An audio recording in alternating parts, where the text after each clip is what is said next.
शिव गुरु के चरण में कोटि कोटि प्रणाम, माँ भगवती के चरण में कोटि कोटि प्रणाम, धरती पर बैठल धरती माता के चरण में कोटि कोटि प्रणाम, साहब अरेंद्र नीलम दीदी के चरण में कोटि कोटि प्रणाम बा। हमार प्रणाम के स्वीकार करी। ते आई देखी हम ललिता जी आज बहुत सुंदर और सब के बीच में एगो शिव चर्चा कथा लेके आयल बनी। कथा बहुत सुंदर बा कि एगो गाँव में एगो नानी रही,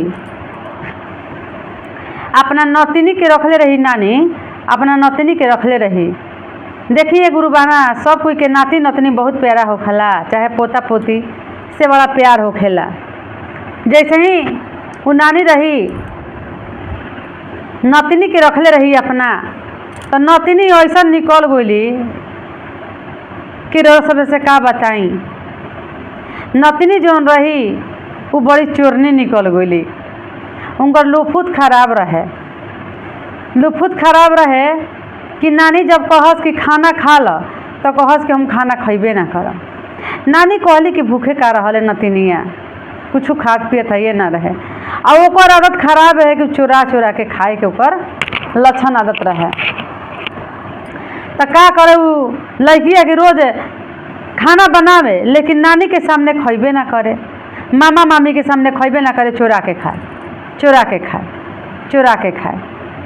कहत रही नानी की रोज नतिनिया हमर भूखे रह जाए, आखिर चलले फिरले कैसे, कौना बल काबू से चलतिया। एकरा कबो हम खाद पिए देखते नहीं कि कहत नहीं कि बाबू रे खा ले, कहते कि ना ना नहीं हमरा भूख नहीं लागल, हम खाना ना खाइला। तो खा के रहले का, पैसों चोरा लेवे, दुकान से खरीद खरीद के खा लेवे, पेट का ओकर भरल रहत रहे। आ केहू के सामने ना खाए, कहे कि हम खैबे ना करी ना। ओकरा में एगो लक्षण बहुत ज़्यादा खराब रहे। नानी कहली कि अच्छा देखो तनी आज एक पीछे पड़त तनी कि कैसे ही रहत या आ खाती है कि नहीं खात, अभी समझ में आ जी। नानी का कहले बड़ी कि एगो रूम में कहली कि आज हम सुतत तनी, तबीयत ठीक नहीं खे, सब कोई के खाना बना के खिया दी। का कहले भी लड़की कि खाना बना के आ सब कोई के खिया दिली, नानी के ले जाके खाना दे दिली। आ नानी कहली कि तू खा लता ना नानी, हम ना खाई, हमरा भूख नहीं खे, हम खाना ना खाई ना। कहली कि ठीक बा। अब जाके वो लड़की का कहले बिया कि खाना चोरा ले ली बिया, आ कुछ दुकान से खाना खरीद ले बिया, आ जाके आ पिछुती घर के बैठ के आ चोरा के खाना खूब चापुर चापुर खाती है, हाली हाली खूब हाली हाली खाती है, जल्दी जल्दी। अब नानी तो देख लेली, नानी जब देख लेली तो नानी कह तरी कि अरे ये तो कहले कि हम खैबे ना करी ना, तो ये कैसे खाती है आज। का करे बड़ी नानी की कहली कि हे भगवान अब हम का करी। हम रोज सोचते रही कि कैसे नतिनिया रहले ना खा ले पियले, तो ये भूखे रह कैसे जाले। ये तो खाती है चोरा के खाना, सामने खाते एक के केहू रोकले रहे। ये तो बड़ा गलती कर आदत बा, बड़ा खराब कर आदत बा। नानी बड़ा परेशान हो गई, टेंशन में हो गई नानी कि अब तो कुछ करा के करे के पड़ी। तो देखिए गुरु बहना गांव में एगो मंदिर रहे, वही मंदिर में शिव चर्चा होत रहत रहे। वही चर्चा में गोइल बड़ी नानी आ जाके सब गुरु बहना लोग से कहत रही कि ये गुरु बहना हमरा एगो बड़ी भारी दुख बा। कहली जाके कौन ऐसा तारा दुख बा, कौन गार संकट आइल बा। आ तो दुख ये बा कि देखो हम नतनी के रखले बनी, आ नतनी तो हमार चोरनी बिया, चोरा चोरा के खाना खाती है, सामने प्रगट खाते नहीं खे, ओकर लुफुत खराब बा। कतनो कहत नहीं कि खा ले बबी, तो कहते कि हम खाना ना खाइला। आ खानवा के चोरा के चाहे पैसा चोरा लेती है, बिस्कुट मिक्सचर खरीद के ले आके आ दुकान के से सामान ले आके आ घर के पिछुती बैठ के देखनी तो चोरा चोरा के खूब हाली हाली खाती है। तो ये लक्षण रही तो ससुराल में एकरा के कौन पूछी। एकरा खातिर कौनो उपाय रौरा सभे बताई जा कि शिव चर्चा करी ला जा, शिव गुरु से तनी दया मांगी जा कि हमार नतिनी के बुद्धि विचार ठीक हो जाओ। तो कहत रही जा गुरु बहना लोग कि ये गुरु बहना हमनी के का कहीं जा, शिव गुरु से रौरा दया मांगी, शिव गुरु के शरण में आई। जैसे हमने क्या के अपना अपना खातिर चर्चा करी ला जा, दया मांगी ला जा, भजन करी ला जा। वो सही तू नहा धोआ के प्रसादी हर उमाद लेके आ शिव चर्चा में आइल कर, महादेव गुरु से दया मांगल कर, महादेव गुरु ओकर बुद्धि सुधार दी हैं। तो का कहले बड़ी नानी की बिहान भइल नहा धोआ के बेचारी पूजा पाठ के सामान लेके हर हुमाद प्रसादी लेके आ फूल पत्ती कनैल बाबा के दरबार में, जहाँ दरबार लागेला शिव चर्चा होखला, कहली कि हे बाबा रउरा दरबार में हम आइल बनी, एजा से खाली कोई ना लौटेला, सब कुछ दिहिला, लेकिन हमार नतनी के बुद्धि लौटा दही। दूसरा घर के बसिंदा बिया, जाई तो एकरा के ससुराल वाला सब का कही, एकरा इहे लक्षण रही तो गाड़िए न सुनवाई। गोइल बड़ी चर्चा में महादेव गुरु से दाया मांगत अड़ी बेचारी बैठ के, दाया मांगत अड़ी। जितना देरी शिव चर्चा भइल बा उतना देरी शिव चर्चा में बैठ के पर प्रसादी लेके अपना घरे अली, आरती भइल बा, ओकरो के देली, अपना हूँ खैली, लेकिन वो कहे कि हम खैबे ना करी ना, लेकिन फिर भी कैसे हूँ देली प्रसादी, ले लस प्रसादी, लेकिन अपना नानी के सामने ना खैलस, बाद में खैले हुई। नानी बड़ी परेशान रही, टेंशन में रही। राती खानी जब सुता बड़ी तो महादेव गुरु का कहतनी सपना में कि देखो एकरा सुधरे के एक उपाय बा, केहू आदत स्वभाव अपन ऊपर ही से लेके आवेला, टेंशन मत ल, एकरा के शादी विवाह कर द, सुधर जाई, शादी कर द एकरा के, ई चल जाई जहाँ जाई अपने सुधर जाई। का कइले बड़ी नानी की ओकरा के शादी विवाह ठीक करके आ शादी कर देली। शादी कैला के बाद में चल गई अपना घरे। ससुराल जब लड़की गई बड़ी तो नानी एने बहुत परेशान बड़ी कि ओकर तो आदत बा चोरा के खाए के, पता ना इज्जत पानी रहे दी कि ना रहे दी, ओजा का करतिया, कैसे बिया, कुछ समझ में नइखे आवत। नानी एने बहुत परेशान बड़ी। अब लड़की जब ससुराल में गई बड़ी तो खाना बनावे लगली, खाना बनावस रहस, कोई कहे कि खा ल, सास कहस कि खा ल, तो ना खाई ले ना हम खाना, तो ना खालू तो कैसे रहेलू, सास कहतरी कि ना खालू तो कैसे रहेलू, ऐसे ही रह जिला, ऐसे कैसे रह जलू, खाए के पड़ी तहरा हमारा सामने, तो ना माँ जी कतनो जिद करबू लेकिन हम खाना ना खाइला, हम पुजेड़ी बानी। सास कहली कि अरे ये तो बड़ा अजीब चीज़ बा कि बिना खैले केहू कैसे रहेला, कैसे रह जाई, खाना ना खैली आ खाना चोरा चोरा के खा ले, सोई जो खाना चोरा चोरा के खा लेत रही। सास कहली कि तनी देखी तो काहे ना खा ले पतोहिया, का बात बा, आज एकरा के देखे के पड़ी हमरा कि भूखे कैसे रहले। खाना बना दिलस, पतो सब के खिया दिलस, सुत गइल। सास कहतरी कि ठीक बा हमहूँ आज सुत तनी घर ही बानी, लेकिन देखो तनी कि कब खा ले, कैसे रहले, का खा के रहले। का कैले बिया लड़की की जब सास के देखलस कि सुते गइल बड़ी तो खाना काढ़ के आ कोठी के पिछुती बैठ के कोठी लगे, जना में चारू डेहरी कोठी होखेला, ओकरे लगे छुप के आ खूब हाली हाली कवर डालती है लड़की, खूब हाली हाली चापुर चापुर खूब खाती है हाली हाली। सास उठली कहतड़ी के रे सब कोई सुत पर गइल बा, बिलैया खाना के जूठा कट्ठा ना कर देवे, बिलैया का ही बड़ा चप्पर चप्पर बाजता। तब सास उठ के आके देखतड़ी तो कहतड़ी कि अरे ये तो कहती है कि हम खैबे ना करी ना, आ लेके मार हाली हाली खाना खाती है। तो कहतड़ी सास कि हो बहू तू तो कहत रहू कि हम खाना ना खाई ना और सही रह जाई ना, तहरा के खाना रोकल रहे कि तू चोरा के खातड़ू, ये देखो तहार आदत निमन नहीं खे, तहार माई बाबू का सिखा के भेजले बड़े, तहार नानी का सिखा के भेजले बड़ी। इहे कहाला कि ननिहाल में लइका बिगड़ जाला सन, ननिहाल के लइका ठीक ना रहसन, तहार लुफुत बड़ी खराब बा कि चोरा के खाना खातड़ू, हमरा घर में कौची के रोक टोक के बा। माने सास के जौन ना कहे के तौन अपन कहली सुनली, पतोह से डांटली कि एहू से सुधर जाओ। फिर कहतरी कि जाए दब का करी, अब तो ऐसा मिल गई, अब जौन आदत बताओ एकरा छूटी, ई तो रोज चोरा के खातिया आ कहती कि हम खैबे ना करना। तू परगट खा ले, तू तो का दिक्कत रहे, हमरा सामने खई, तू सबके सामने खा, जैसे सब कोई खाता वैसे तूहू खा, सामने ना खैबू तो कह कि हाँ माई बाद में हम खाना खा ले, हम रौरा सब के सामने हमरा खराब लागता, लेकिन ई तो तू चोरा के खा ताड़ू। तो कहती है लड़की कि हाँ हम चोराइए के खाइला, अब ओकर पति के पता चलल। पति कहता, पति के पता ऐसे चलल कि एक दिन देखी कि सास के नैहर में बियाह रहे आ सास चल गई नैहर, ससुर चल गलन न्योता लेके, सबे कोई नहीं के घर में। उहे पति आ पत्नी बाचल बा लोग, लड़की आ जना से सदिया भरे तमन उहे लोग घरे रहे। खाना बनलस लड़किया, खाना बना के लड़कों के खिया दिलस आ खा के आ लड़का कहता कि तू खा ले, तो कहती है आ लड़का के पता ना रहे कि चोरनी बिया। लड़की कहती कि ना जी हम तो खाना ना खाइना, कहियो ना खाना खाइला।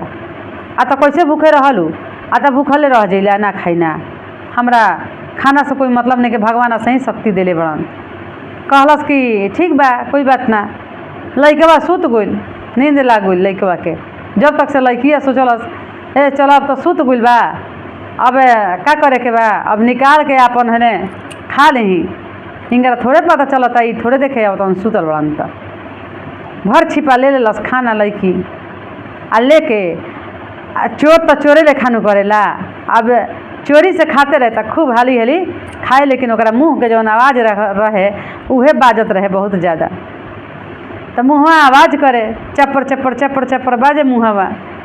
अब लड़कवा के नींद खुल गई आ कोठिया तब बैठ के लड़किया के खाए के आदत रहे चोरा के। लड़का के नींद खुल गई बा तो लड़का कहता कि भाई ये का चुपुर चुपुर बाजता, बिलाई का घरों में घुसल भी तनी देखी। तो अब जाके लड़का देखा था तो कोठी तो लुका के छुप के खाती है। कहता का हो तार तो बड़ी आदत खराब बा, तू कहलो हम खैबे ना करे ना भूखे रही ना, आ तू चुपुर चुपुर बैठ के खाता रू, मार चपर चपर तार मुँह बाजता आए आ कह तड़ू कि हम खैबे ना करी ना। आवे तो माई के हम ऐसा मेहरानू के ना रखब चोरनी के, तू तो चोरनी बाड़ू, तू तो चोरनी बाड़ू। खूब ओकर पति ओकरा के लुलुएलन। लुलुएला के बाद में माई जब नैहर से आ गई तो कहत लड़का कि ये माई तू कोनो उपाय कर ल, लेकिन हमारा ई मेहरानू मंजूर नहीं खे, हम एकरा के ना रखम। ई चोरनी बिया, ई पॉकेट मार बिया, ई चोरा चोरा के खातिया, हमनी के सामने नहीं खे खात। एकरा के रोकल टोकल बा कोनो चीज़ है? ई चोरा के खातिया, ई चोरावे वाला आदत एकर कौन बा? ई तो बाप रे बाप बड़ी खराब आइल बिया, हमारा ऐसा ना चाहिए। समाज दुनिया के पता चली तो हमारा बारे में का सोची का कही कि एक मेहरानू चोरनी बिया, चोरा के खा ले। आए एकरा पेट के दुख जार दिया था, ओकर तो आदत रहे नैहरे के। सास कह तड़ी के जाए दे बबुआ का भइल बा, करी हे आदते बा तो का करब। आता ना ना ना माई समाज में हम का मुँह देखाई, समाज हमरा के कही कि एगो चोरनी से बियाह कैले बड़ा, तो ये के चलते हमरा एकरा से नहीं रहे के एकरा साथे कि हमनी के सामने खैबे ना करी, समाज के सामने खैबे ना करी आ चोरा के खाना खा ले तो कोई चीज़ चोरा ली नु। ऐसे हमरा एकरा के नहीं रखे के का कैले बा, लड़का की निकाल देले बा इनकरा के घर से। आ घर से निकाल दिला से गुरु बहना, घर से जब निकाल दिला घर से निकल गई बड़ी आ निकल के आ चल गई बड़ी गाँव में। गाँव में गुरी गाँव में कहीं न सरन खेत में चल गई बड़ी। अब खेत में एगो बहुत बड़ा खेत बा, वही में मचान लगा के वही मचानी पर रहे लगली, भूखले पियासरे अपन जैसे बुझाए तैसे रहे लगली। नज़दीके में जुतिया आवे लगा रहे, खेत में से कोनो चीज़ तुर के खास फल फूल चाहे जो भी होके केहू के खेत में से चुरा चुरा के अपन खीरा हो गई, भंटो मिल जाता रहता खा लेते रही, सागो सब्जी मिल जाता रहता खा लेते रही, खीरा ककड़ी जो भी मिले अपन खा के लड़की रहे। तो सही जुतिया रहे, जुतिया आ गई वही बीच में। तो गांव घर में सबे कोई अपना अपना जहाँ जहाँ बेटा पतोह रहे नु सब माई बोला ले लीजिए अपना अपना बेटा पतोह नात नतनी पोता पोती के। बाहर भीतर से सब कोई आ गई सबके घर में। अब सास जौन रही उनका मन में यह चलत रहे कि ये भगवान सब कोई के बेटा पतोह घर में बा, हमार पतोह वन में बिया, ओकरा गलती के कारण हमार बेटा निकाल देले बा। अब हम पतोहिया के कैसे बोलाई, ओकरा लुफुत से ना रखे के हाल जनल सब। आ साल सम्मत के दिन में वो खेत में रही आ हमनी के घर में बनाइम जा खाइम जा ठीक ना लागी। जा तनी बेटवा के फुसला के बोला ले मोकरा के। सब कोई के बेटा पतोह आइल बा, नाती पोता सब कोई आइल बा। आ हमार घर सुना लागता पतोह अछैते आ पतोह रही खेत में, हम रहम घर में बनाइम खाइम। जाके बेटा से कहता कि ए बाबू जा द, जौन गलती भइल तौन भइल, जौन कैले बिया तन तो कैले ही बिया, का करब, केहू के जाई जान माई ही हमनी के खाइल जी पर पकवान आ पतोहिया खेता में रही जा लिया लेब ये बेटा ओकरा के आज भर लिया लेब जुतिया के दिना घरे रही 1-2 दिना आ हो जाई तो फिर उ चल जाई भेज दी है कहे सुने से बेटा लिया के आइल बा घरे लिया लेलन अली घरे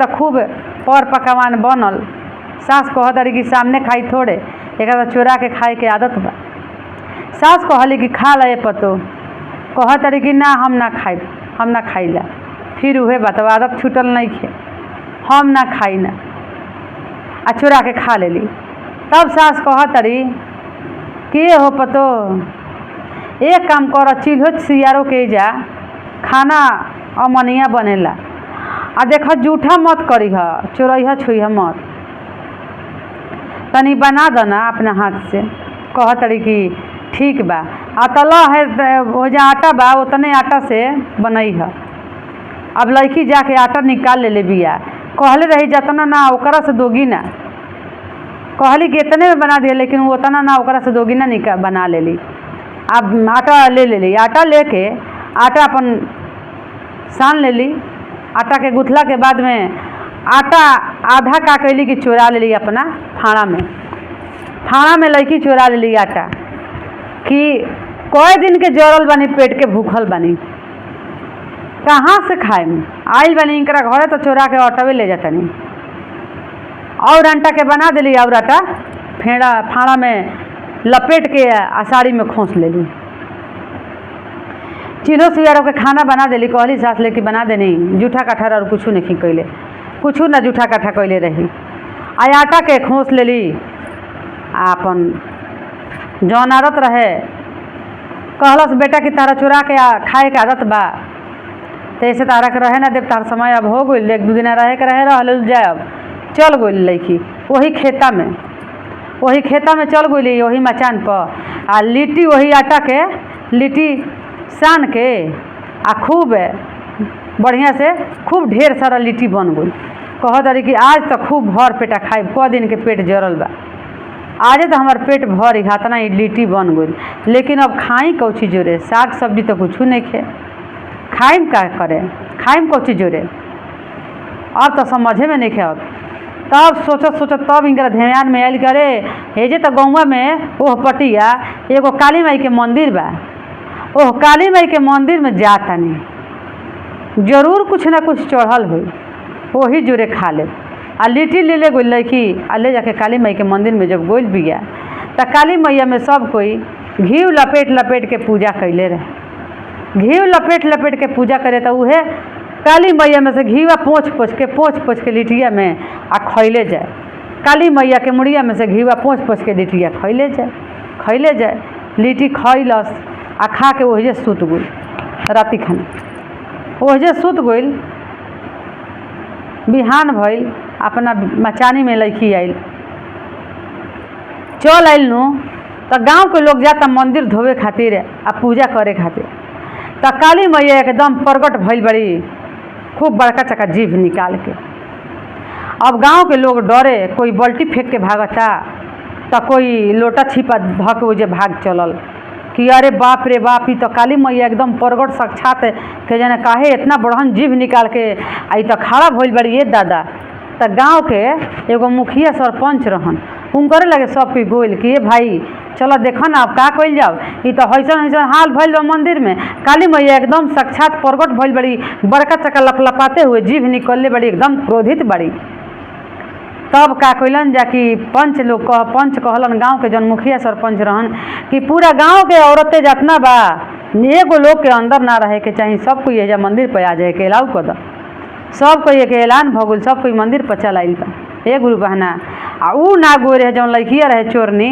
वो मंदिर पर ना पहुँचा रहे तबो काली मैया से सब कोई गुहार लगावता कीर्तन करता भजन करता थपड़ी बजावता नाचता कूदता लेकिन काली मैया लपलपाते हुए जीभ अपन अंदर नहीं करत ला कैले बड़ी तब कहता लोग कि ये भाई अब कौन उपाय बा सब कोई प्रसादी ले आइल बा सब कोई प्रसादी चढ़ावता लेकिन काली मैया के कोई सुनवाई नहीं खे तब कहता कि गिनती करे है गाँव में कई गो घर बा घर में कितना परिवार बा सब कोई के गिनती कर कि केहू के परिवार तो छूटल नहीं खे, तब परिवार में से वह लड़किया छूटल रहे ना ही रहे, गिनती भइल तो ओकरे एगो कमी रहे।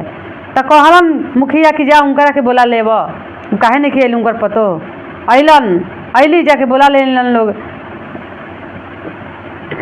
जब आगुल बड़ी तब पूछा था कि सभे कोई आगुल है, तू काहे ना अयलू है?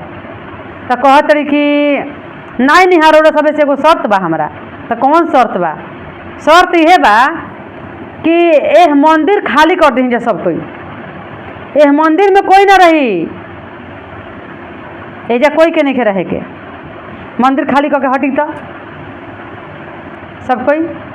सब कोई मंदिर खाली करके बाहर हो गई। ये भाई कैसे मनाई? सब कोई कहता कि मनाई कैसे? कहते कि मंदिर खाली कर दो, हट जा। आ वही में दरवाजा लड़की बंद कर दिलस अंदर से, काली मैया के बंद हो गई लेके वही में। तो कहती है काली मैया से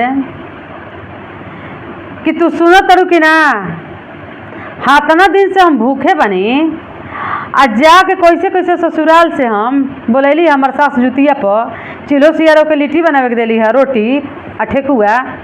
तो हम वही में से आटा चोरा के लेनी है, लिट्टी बनैनी, कौची जोरे खैती? हमरा लगे का रहे, सोचने एक तार घीवा में लपेट लपेट के खा ली। तो तू का हो गुल? वही में जीभ निकाल दिलू है लपलपाते हुए, आँख लाल लाल करके गाँव के तरह इकट्ठा कर जरूरी रहे ही रंग देखैला के? अभी जीभिया भीतर करना तो तहरा के 4 लाख धरा देहब यही जे जी भीतर करबू कि ना करबू तू? काली मैया कह तरी फट से ना भीतर चल, काली मैया के जीभ चल गई। काली मैया कह तरी करे बड़ी तो लंगटिन बिया हैं। हम क्रोध में खिसियाई रही कि हमार मंदिर आके जूठा कर दिलसिया, आई तो कहती कि 4 लाख धरा देव, कोनो ठीक नहीं है अगर मुंड के ई हाथना समाज के सामने ही तो हमार पूरा बेइज्जती कर दी, इज्जत खराब कर दी। ये एक कोनो ठीक बा? पागल हिया कि का हिया? ई चोरनी आके मंदिरों जूठा कर दिलस, हमरा के धमकियों देती है, एक हम का करी? काली मैया देखी कहत रही कि जो लांगा से गंगा डेरा ली, तू तो बड़े लंगटिन। काली मैया का करस? अपन दौरे जीभ भीतर कर लेली, आँख ठीक कर लेली, शांत हो गई काली मैया। आ शांत हो के आ चुपचाप अपना स्थान पर बैठ गई काली मैया। तब लड़की कहते लड़की कि ऐसा ही रही है, अब से रोज हमारा ऐसे ही आके तारा मंदिर में खाई, ऐसा ही रही, अब ऐसे मत कबो करी है, न तो हमरा के चिन्हे लू। आ कह के मंदिर से निकल गई तो लोग कहता कि जा अब देखा जा काली मैया के देखा तो काली मैया पहले लेखा जस के तस। तब सब कोई कहे लगल करे तो बड़ भक्तिन बिया, बड़ पुजेरी बिया, एकरा में तो बहुत गुण बा, तो बहुत सत्यवाती बिया, ई सब पर बिया अपना देखो ना। एकरा के काली मैया प्रगट दर्शन दे दिली। सास कहे लगली कि चोरनी बिया, चोरा के खा ले, आ देखो ना एकर मन बड़ी साफ बा, कोई कल छपट नहीं खे, तबे नहीं ओकरा के काली मैया दर्शन दिली है। तो सास ओकरा के पूज के अपना घर में ले गुली, पति ओकरा के पूज के अपना घर में ले गुल ना। मैं गाँव ओकरा पर फूल आ पत्ती चढ़ावे लागल, केला मिठाई से भोग लगावे लागल, मैं गाँव पूजनीय कहे लागल, सब कोई पुजारी कहे लागल, पूजतीन कहे लागल, भक्तिन कहे लागल। अरे नैहर के हई हम चोरनी हो, गुरुजी ससुरा के भगतीन। नैहर के हई हम चोरनी हो, गुरुजी ससुरा के भगतीन। नैहर के चोरनी गुरुजी नैहरे के चोरनी, नैहरे के चोरनी गुरुजी नैहरे के चोरनी। ससुरा में देहिया पूजैले हो, गुरुजी नैहरे के चोरनी। ससुरा में गोड़ावा पूजैले हो, गुरुजी नैहरे के चोरनी। ससुरा में गोड़ावा पूजैले हो, गुरुजी नैहरे के चोरनी। दशरथ जैसन ससुर मिलले कौशल्या लेखा सास। दशरथ लेखा ससुर मिले कौशल्या लेखा सास। श्री राम जैसन हमारो पुरुखवा हो गुरुजी नैहरे के चोरनी। श्री राम जैसन हमारो पुरुखवा हो गुरुजी नैहरे के चोरनी।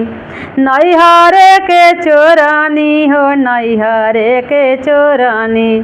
ससुरा में भैनी भगतिनिया हो गुरुजी नैहरे के चोरनी। ससुरा के भैनी भगतिनिया हो गुरुजी नैहरे के चोरनी। ससुरा में भैनी भगतिनिया हो गुरुजी नैहरे के चोरनी। तब प्रेम से बोली सच्चे दरबार की जय। हर हर महादेव। वीडियो अच्छा लागल होखे, कथा के अगर समझ ले खब अच्छा लागल होखे तो चैनल के सब्सक्राइब कर ले। हम वीडियो के लाइक करब, शेयर करब, कमेंट कर मत भूलब।